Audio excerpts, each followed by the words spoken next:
என்ன குளிர் குளிர்ந்து பந்தலும் தாங்க முடியல. வா வெளியே போய் பார்க்கலாம்.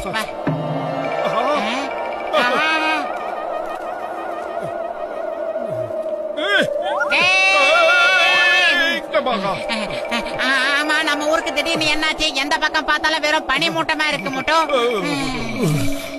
அட மோட்டு, என் உயிர் நண்பா, என் உடன்பிறா சகோதரா, இது என்ன கிளைமேட் திடீர்னு இப்படி மாறி போச்சு? ஜெர்மனில பனி வந்து விழுற மாதிரியே விழுந்துகிட்டு இருக்கு. என்னோட 20 வருஷம் சர்வீஸ்ல இந்த மாதிரி நான் பார்த்ததே இல்லப்பா.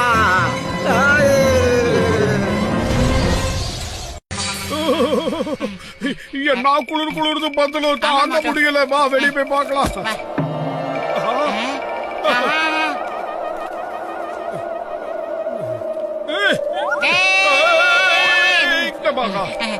ஆமா, நம்ம ஊருக்கு திடீர்னு என்னாச்சு? எந்த பக்கம் பார்த்தாலும்